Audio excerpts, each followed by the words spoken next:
32वां दिन। नए अहदनामा में से आज की तलावत मुकद्दस मत्ती की इंजील, उसका 21वां बाब 18वीं आयत से लेकर 32वीं आयत तक।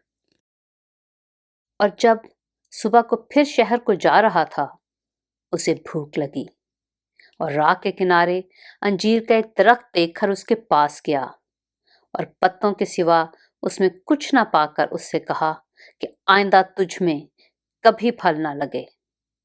और अंजीर का दरख्त उसी दम सूख गया।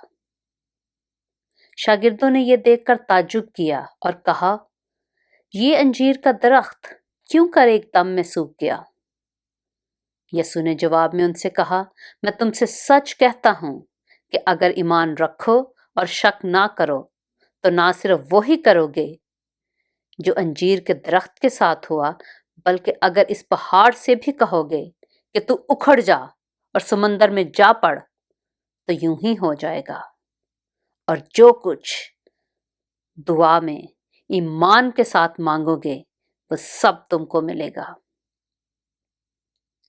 और जब वो हैकल में आकर तालीम दे रहा था, तो सरदार काहिनों और कौम के बुजुर्गों ने उसके पास आकर कहा, तो इन कामों को किस इख्तियार से करता है और ये इख्तियार तुझे किसने दिया है? यसू ने जवाब में उनसे कहा, मैं भी तुमसे एक बात पूछता हूं, अगर वो मुझे बताओगे तो मैं भी तुमको बताऊंगा कि इन कामों को किस इख्तियार से करता हूं। यूहन्ना का बपतिस्मा कहां से था? आसमान की तरफ से या इंसान की तरफ से?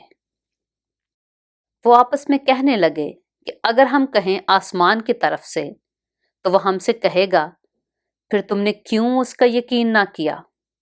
और अगर कहें इंसान की तरफ से, तो हम अवाम से डरते हैं, क्योंकि सब यूहन्ना को नबी जानते हैं।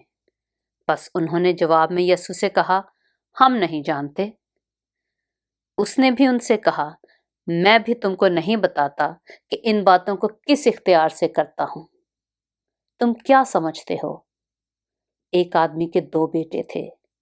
उसने पहले के पास जाकर कहा, बेटा जा, आज पाकिस्तान में काम कर। उसने जवाब में कहा, मैं नहीं जाऊंगा, मगर पीछे पछता कर गया। फिर दूसरे के पास जाकर उसने इसी तरह कहा और उसने जवाब दिया, अच्छा जनाब, मगर गया नहीं। इन दोनों में से कौन अपने बाप की मर्जी बजा लाया? उन्होंने कहा, पहला।